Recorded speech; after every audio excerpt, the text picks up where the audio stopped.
Tatsuki Fujimoto sudah pasti sekarang itu populer banget terutama di kalangan pembaca manga. Karena salah satu karyanya yang bernama Chainsaw Man menjadi seri yang cukup booming bahkan sebelum animenya itu diadaptasi. Konsep per konsep dari series miliknya ini selalu dikupas dan dibahas sama fansnya.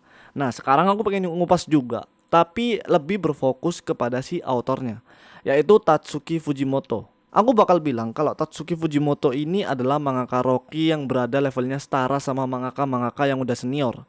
Tapi sebelum itu kita langsung bahas dulu biografi dari si Tatsuki Fujimoto.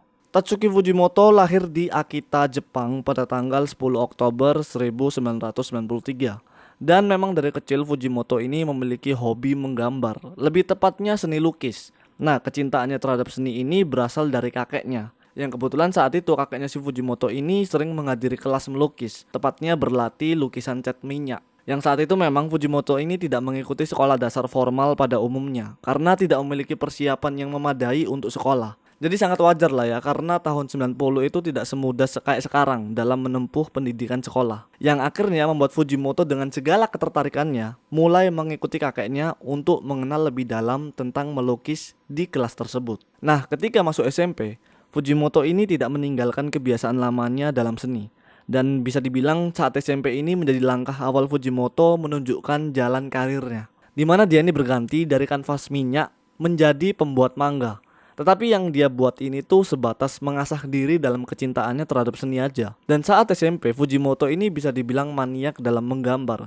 Fujimoto ini sering mengunggah karyanya ke sebuah web bernama Nitosa. Jadi itu sebuah web yang bisa dibilang komunitas manga novel yang bisa diikutin sama siapa aja. Beberapa pendidikan berlalu membuat Fujimoto ini memutuskan untuk masuk ke University Art Design Tohoku, tepatnya di daerah Yamagata, dan lulus perkuliahan pada tahun 2014. Nah, Fujimoto ini memiliki hobi untuk membuat manga one shot. Jadi hampir semua karya awalnya itu adalah manga one shot. Dan pada saat umur 17 tahun, salah satu one shotnya milik Fujimoto ini yang berjudul Niwa Niwa Niwa Niwato Rigaita ditarik oleh Jump Square pada tahun 2011 karena memenangkan penghargaan bulanan di Jump Square. Tidak berhenti di sana, Fujimoto ini mulai sering membuat banyak one shot lagi dan hampir rata-rata one shotnya ini masuk ke dalam penghargaan. Kurang lebih 4-5 one shotnya ini masuk ke dalam penghargaan yang ada di Jump Comic. Sampai akhirnya si Fujimoto ini memunculkan one shot lagi yang berjudul Yogen no Nayuta. Yang bisa dibilang Yogen no Nayuta ini adalah landasan konsep ending cerita di Chainsaw Man. Dan setelah membuat Yogen no Nayuta, Fujimoto memulai untuk membuat series panjang pertama kalinya dalam karyanya yang berjudul Fire Punch, yang diterbitkan dalam majalah online Shonen Jump Plus. Fire Punch ini salah satu series masterpiece buat aku pribadi yang bisa dibilang levelnya itu di atas Chainsaw Man secara psikologikal. Tetapi di samping dia menggarap Fire Punch, Fujimoto juga menggarap dua judul one shot yang diterbitkan di Jump Square dan Shonen Jump Plus pada tahun 2017 dan 2018. Jadi dari sini kita bisa melihat gitu ya betapa maniaknya Fujimoto ini dalam membuat cerita, membuat one shot dan series ongoing di saat yang bersamaan. Dan dalam jarak 7-8 bulan berikutnya, Fujimoto ini mengabarkan jika dia akan membawakan series ongoing baru yang bernama Chainsaw Man. Dan series itu dipublish di Shonen Jump pada tahun 2018.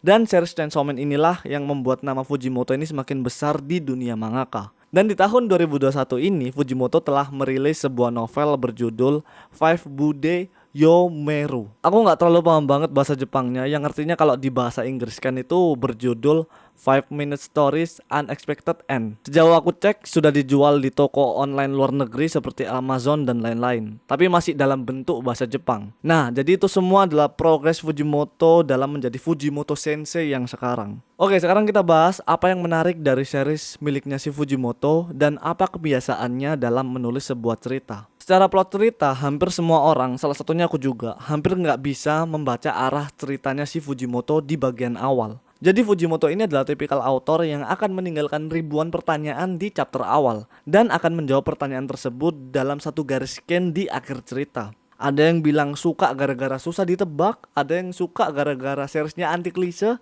tapi tentunya ada juga yang gak suka karena dianggap gak jelas. Kemudian secara penggambaran, aku yakin kalau kalian yang baca series miliknya Fujimoto pasti kagum dengan panel-panel yang digambar oleh si Fujimoto. Kita gak ngomongin tentang makna panel tersebut, beberapa panel di series Fujimoto ini pasti menyita perhatian lah, walaupun kita gak tahu maknanya. Seakan-akan kita itu melihat sesuatu yang wow gitu aja. Walaupun ada beberapa makna juga di panel-panel tertentu dari si Fujimoto ini, tetapi Fujimoto ini sendiri berkata kalau dia ini nggak pernah menciptakan sesuatu hal yang dirasa memiliki makna.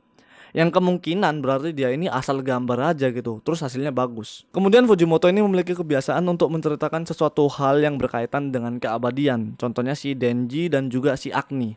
Di samping itu Fujimoto ini memiliki kebiasaan untuk menceritakan tentang sebuah adik perempuan. Nah, kalau ini pasti sih, aku sempat mikirnya kalau si Fujimoto ini punya fetish kayak adik cewek gitu. Seperti Nayuta, Power, dan juga Luna, dimana semuanya ini difokuskan dalam sebuah hubungan kakak laki-laki dan adik perempuan. Bahkan kalau kalian tahu, Fujimoto ini memiliki satu Twitter yang dia gunakan untuk memperagakan dirinya menjadi adik perempuan kecil. Ya kalau ini sih aku bakal ngomong fix dia ini punya fetish adik kecil sih. Fujimoto sendiri mengaku kalau dia ini mengambil banyak referensi cerita mulai dari film, komik, novel, dan lain-lain. Bahkan karena terlalu banyaknya referensi, Fujimoto ini sampai nggak mengingat semuanya.